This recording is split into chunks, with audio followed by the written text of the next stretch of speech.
being a grown-up who can sanction circular transgressions in a way that others can't, and they might be right. But something tells me that this plot to take over the world would be happening with or without my permission.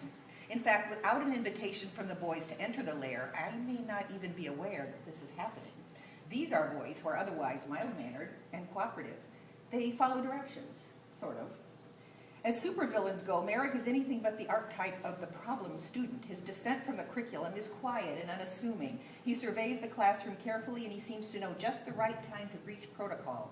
He is of slight frame, even as 7-year-olds go, and like the mad scientists of comic book lore, he wields esoteric knowledge that charms the teachers in group discussions and lessons.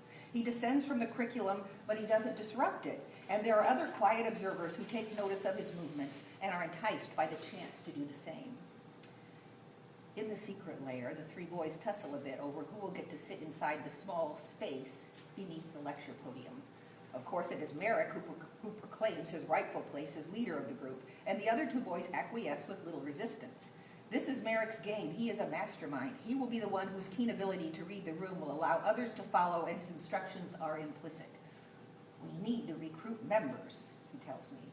Okay, I say, agreeing to the mission. If you're going to have a plan for world domination, I need to recruit members. Now, what kinds of things do I need to ask? How strong are they? What do they know? Seth informs me. My further prompting moves the discussion to proclamations of personal strength whereby each of the 3 boys secures their place in the domination. How strong do they need to be, I ask. They need to be like him, Seth says, pointing to the fearless leader, or me. I can lift up a toolbox without groaning. Confirming Seth's confidence in his strength, Merrick adds his own qualifying statement. I can lift 50 pounds. And then he adds, I can do that because I take karate. And Carter, of course, is sure to tell me that he can lift 50 people. Seth leaves his lair for a moment so he can show me that he is strong enough to pick up a chair. I began to worry if we continue down this path, we will no longer remain hidden, and I am invested in this. So I change directions with a new question. Is there anything else they need to be? I ask. Merrick doesn't miss a beat. They have to be brave, and, well, they have to have their finger mustache ready. He says, as he raises his index finger and places it over his upper lip. The other 2 boys imitate this action, and I can see that these members of the club are secure. I repeat the criteria for membership. Strong, brave, ready with mustaches. Anything else? Merrick, who seems to have grown tired of this discussion and is ready to begin to take over, chimes in. Guys, there's nothing else. Wait. He tells Seth when he tries to crawl into the podium, that is my secret office. I have a secret mission for you. Go spy over there. And with that, the boys blend back into the classroom, taking their narrative with them and inserting it into other areas of play and me. What is it that allows some children of the classroom to diverge into their own curriculum while others' transgressions are more prominently noticed as problems? What is it about Merrick's negotiations with adults and other peers that provide him with the freedom to plot world domination, or perhaps more appropriately named, circular domination? And what role do we as adults and teachers in the classroom play in granting and revoking implicit permission for violent play?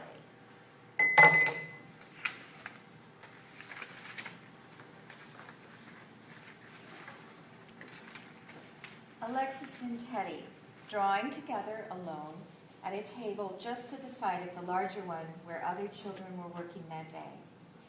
Their isolation was chosen in the interest of excluding others, of being conspicuously alone. But their distance from the group also provided opportunity for some subversive play, inspired by the juiciness of a special red marker elaborated in a drawing of murder and mayhem. Elsewhere in the classroom, a child belted out the series of notes that precede the call of charge at Chicago Bulls games. Alexis and Teddy turned to look his way, but quickly resumed their drawing. Teddy's marks were short and scattered, a blood spatter in the making. Alexis applied black flare pen to a bloody pool. And you know, she paused as she drew, then completed her thought, advising Teddy, be careful, because there's blood all over the place. And this body that we're killing. Teddy squirmed a bit and pressed his own capped marker into the crook of his arm, attempting to divert the conversation to the aftermath of a recent inoculation. Alexis drew with energetic strokes, repeating, "And the blood, and the blood, and the blood." Teddy stopped to watch. Minutes later, Alexis sprang from her chair, a blur, pouncing playfully on Teddy, pretending to strangle him. He protested, "Hey, stop that," glancing my way, as much, I think, to see whether I disapproved as to seek adult intervention. To Alexis, he said, "Stop trying to be a monster." Next to me, Melanie was feeling neglected, first by Alexis, her former BFF, and now by me, as I continued to watch and film the nearby massacre in the making. She too had been listening in to Alexis and Teddy's conversation. She waved her drawing in front of the camera lens. "Teacher, look at my blood." "What happened to your hand?" I asked. "I cut myself. Look it." Alexis visited the larger table in search of fresh markers. Melanie paused to watch her former best friend's every move. Behind us, Teddy expanded and intensified his bloody scribble until Alexis returned. Setting a new set of markers on the table, she cackled gleefully in a manner meant to be sinister. Teddy stretched his arm toward her to silence her or ward off her advances. "I'm going to kill somebody," Alexis mused quietly, picking up and examining the markers in which blood floated inside the barrel. Teddy, trying to get into the spirit of things, dramatically stroked his own turquoise marker over the vivid patch he had drawn previously, holding it up toward Alexis and proclaiming with ghoulish delight, "Oh, it's black." As Alexis sorted through the remaining markers in their plastic box, Melanie said, Teacher, can I tell you something? Alexis doesn't want to be my friend. I just want to be her friend, and she just wants Teddy." "She wants Teddy to be her friend?" I asked. "No, her friend." Alexis and Teddy appeared to be oblivious to Melanie's plaint. I made platitudinous teacher noises. "What do you think about that? It's good to have lots of friends."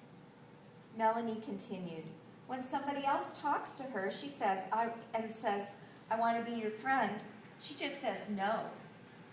In the background, Alexis cackled once again as Melanie, smiling her sweetest smile, held her picture of the severed limb ready to be photographed. "Tell me what happened to your hand there," I asked. "She doesn't have it anymore," Melanie answered matter-of-factly.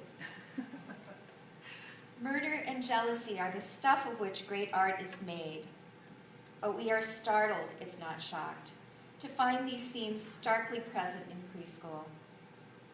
How do we reconcile our belief in the innocence of preschool children with the ghoulish delight and deliberation with which Alexis and Teddy planned and executed the demise of this body?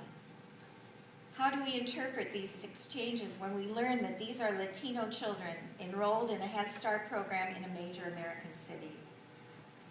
Does the fact that these children may have witnessed murders that were not contained by a video screen change the terms of their participation in the world-making narratives that drawing encourages, making them more or less acceptable as a form of play within the boundaries of what is possible? How does our image of the child adapt to the apparently knowing children in our classroom? How did it begin, this infectious, enduring, and communal meme of killing Justin Bieber?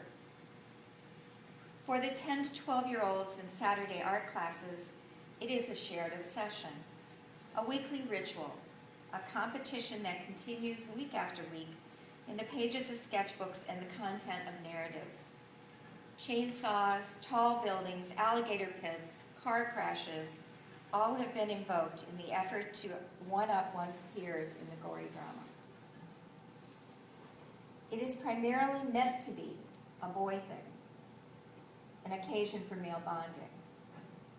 But Bailey is allowed to contribute because she draws so well, and because she is not herself a believer, at least not that she would admit in Saturday school. She would rather ally with the boys the serious drawers of complex imagery charged with the excitement of events unfolding.